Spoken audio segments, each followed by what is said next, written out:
Bien, hace un tiempo tuve un sueño en el que mi nevera era más inteligente que yo. Y fue horrible.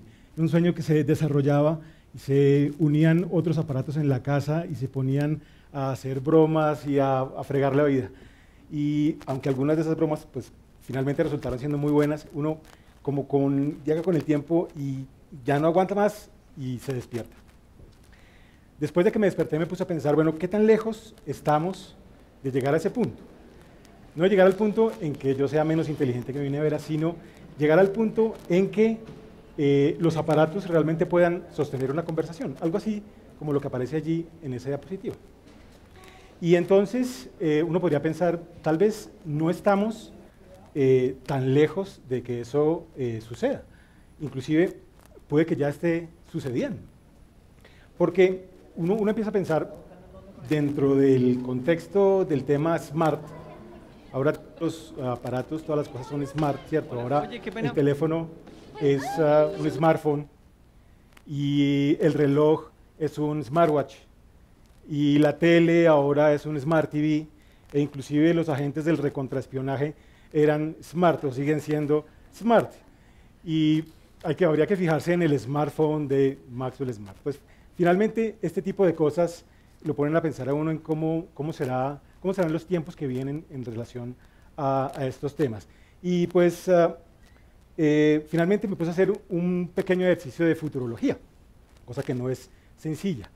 Y me encontré, hablando con un poco de gente y leyendo algunas cosas, con un concepto muy interesante, que es Internet de las Cosas. Y básicamente, Internet de las Cosas nos remite a un contexto en el que todos los aparatos están conectados. No solamente los computadores, no solamente los teléfonos, sino todo lo que nos rodea está conectado a Internet. Y entonces, en ese orden de ideas, cuando todo está conectado a Internet, empiezan a darse enormes flujos de información, y enormes flujos de información implican enormes cantidades de información. Y la idea es hacer uso de esas enormes cantidades de información y aparece lo que se conoce como Big Data, que finalmente tiene una gran cantidad de usos muy distintos. El que más me gusta es el uso que se le da a la información para generar mejores experiencias de usuario. Vamos a dar un pequeño ejemplo. En una casa inteligente, la nevera se da cuenta de que se acabó el yogur y que de la leche que queda, buena parte está próxima a vencerse. Y como está conectada con la agenda del dueño de casa, también se da cuenta que tienen invitados a mañana y que los huevos que hay en la nevera no alcanzan. ¿Qué hace la nevera? La nevera envía un mensaje al teléfono del dueño de casa indicándole de la situación. Y el dueño de casa aprueba la solicitud que hace la nevera. ¿La solicitud es qué? La solicitud es la nevera, sabiendo cuántas personas están invitadas porque está conectada a la agenda del dueño de casa, hace los cálculos, busca en las tiendas vecinas los mejores precios de esos productos, hace los pedidos y se genera una transacción automática. Después de unas horas ya la nevera está surtida. Por la noche llega el dueño de casa y todo está resuelto para el desayuno de mañana, lo cual configura una excelente experiencia de usuario para el dueño de casa, porque llegando del trabajo se evita el tener que ir a hacer el mercado que falta, hacer colas, gastarse una plata de una manera, digamos, poco racional. La pregunta que aquí sería, si el uso de grandes cantidades de información nos sirve para hacer mejores experiencias de usuario, ¿cómo cada uno de nosotros podría hacerlo? ¿De qué manera uno podría, si es periodista, si es comunicador, si es rector de una universidad, cómo podría utilizar grandes cantidades de información para hacer mejores experiencias de sus usuarios, de las personas que trabajan con esta persona? Pues yo les voy a decir qué haría yo. Yo soy profesor universitario y lo que ustedes ven allí en pantalla es un foro de discusión, es una herramienta muy sencilla, de las herramientas de tecnologías de información y comunicación más comunes que casi todos los profesores que utilizan tecnologías utilizan para muchas cosas y son muy buenos para muchas cosas, para generar trabajo colaborativo, etc.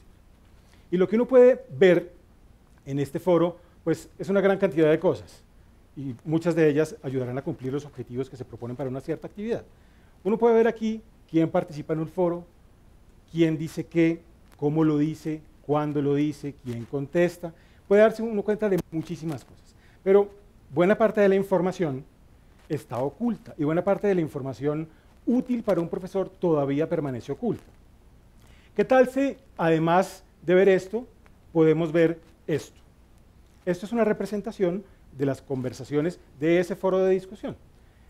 Los puntos de esa gráfica son los estudiantes, las líneas son hilos de conversación que han sostenido los estudiantes dentro de ese foro. Entonces, ¿qué puedo hacer con esta información que estoy empezando a analizar? Puedo, por ejemplo, darme cuenta de esto, que hay 3 estudiantes, Lisette, César y Ley, que están fuera de la conversación. En la otra interfaz, yo tal vez no puedo darme cuenta de esas cosas con facilidad, pero cuando yo empiezo a hacer lectura de lo que está pasando en el foro con otro tipo de herramienta, con otro tipo de información, puedo empezar a darme cuenta de cosas que para un profesor son supremamente útiles, más allá de saber si lo que están diciendo tiene sentido o no, y si se ha dado un diseño, si se ha cumplido un diseño de una actividad. Cosas que son útiles para un profesor. ¿Por qué es importante esto? Porque yo me puedo dar cuenta de lados y puedo tomar cartas en el asunto de manera oportuna. Puedo llamarlos, puedo contactarlos, puedo generar un nuevo mensaje que los invite a participar, es decir, puedo aplicar distintas estrategias que permitan que estas 3 personas se incorporen a la conversación. Y también me puedo dar cuenta de estos 4 puntos rojos, que son 4 personas a través de las cuales pasa toda la conversación.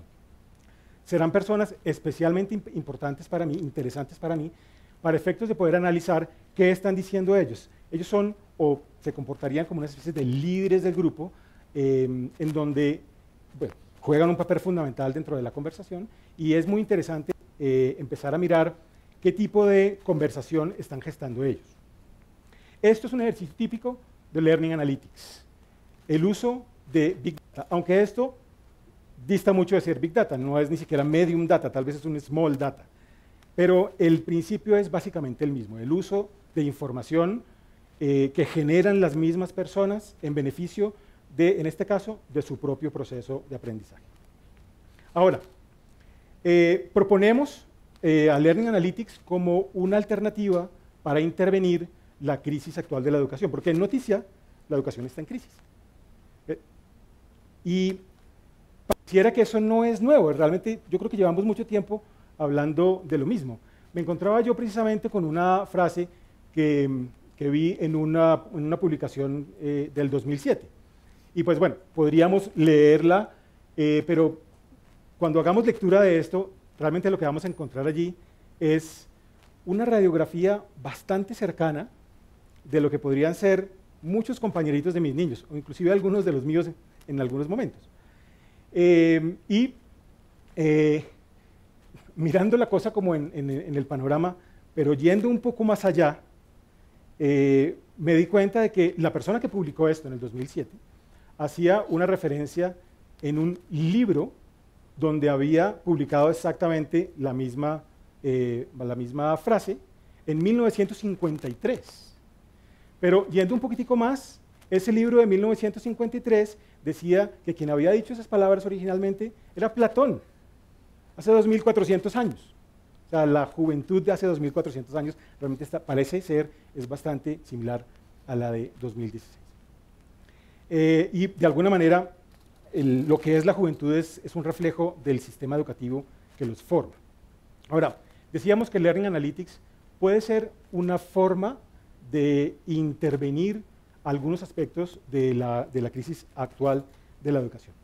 Vamos a mirar algunas maneras en que podríamos realmente empezar a conducir esa intervención. Y lo vamos a hacer desde 4 actores importantes. Está el aprendiz, que es bastante reconocido.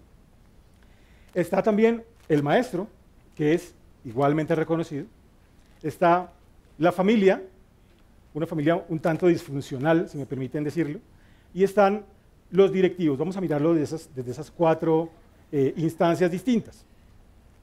Entonces, miremos primero aprendiz y maestro. aprendices y maestros, estudiantes y profesores hemos estado, sobre todo en los últimos años, en el ojo del huracán. Sobre todo a partir de los resultados de las pruebas PISA. Ahora, puede que nosotros estemos o no de acuerdo con las pruebas PISA, con el método, con el contenido, con su pertinencia o inclusive con su existencia, pero igual, así estemos o no de acuerdo, es un indicador que muestra cosas, o sea, algo está pasando allí.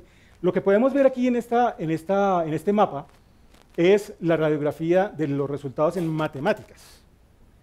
Y lo interesante de analizar es que donde uno quisiera estar, que son los azulitos, que es la parte superior de la medición, de esos azulitos hay muy pocos. De hecho, solamente 4 países están en los azulitos, que están en esta parte de acá. Y de ellos solamente uno, una medición en Shanghái, alcanza el tope de la medición. Y lo preocupante es que el resto del mapa está entre naranjas y cafés, que son la parte media y la parte baja de la medición. Y más preocupante aún es que Latinoamérica está llena de cafés. Y eso, pues, de alguna manera, es un asunto que debería empezar a preocuparnos y por lo menos tratar de intervenir. Ahora, estamos llenos de cafés, pero tal vez no es porque nuestros estudiantes o nuestros maestros sean malos. Yo realmente creo que nuestros estudiantes y nuestros maestros son buenos. Tal vez les falta capacitación, por ejemplo, a los maestros en algunas cosas, sí. Pero yo me inclino a pensar que esto es un asunto de falta de información. Que los estudiantes no tienen suficiente información sobre lo que ellos mismos están haciendo. Y no tienen suficiente información para tomar decisiones sobre sus propios procesos de aprendizaje. Y con los maestros pasa básicamente lo mismo. Se dan cuenta de lo que pasa en el aula, pero no se dan cuenta de toda la información oculta con la que podrían intervenir y mejorar las experiencias de usuario de sus estudiantes. Con la familia, bueno, con la familia pasa algo similar. La familia en este momento está desconectada de la escuela. Y nosotros tenemos que reconocer que los padres de familia somos los primeros formadores de los hijos. Somos los primeros formadores en oportunidad y en importancia. Pero desafortunadamente a lo largo de los años, con los años, hemos ido relegando esa función a la escuela, al Estado. Y en este momento nos estamos quejando porque el Estado nos está formando, por ejemplo, en valores a nuestros hijos. Y está haciendo básicamente lo que el Estado cree que debe ser, y no lo que la familia cree que debe ser la formación de sus hijos en ciertos temas. Y uno podría pensar, bueno, ¿por qué suceden esas cosas? Porque finalmente en nuestro tiempo es muy poco el tiempo que nosotros podemos pasar con nuestros niños para averiguar qué es lo que está pasando contigo en el colegio. Y salen muy temprano a casa, al colegio, salen muy temprano por el trancón y regresan tarde también por el trancón. Nosotros salimos más temprano aún por el trancón y regresamos tarde a casa y los tiempos son muy escasos para conversar con ellos. Tal vez en las cenas familiares o en otros espacios se pueda hacer eso, pero realmente son muy pocos los espacios. También podemos mirar qué es lo que está pasando con la educación de nuestros niños y poder intervenir cuando nos entregan las notas de calificaciones o cuando tenemos una reunión de padres de familia en el colegio, pero esas dos instancias dan información sobre cosas que ya sucedieron. Aquí no hay mucho que hacer, ya la nota está, algo pasó, ya no se pudo hacer nada.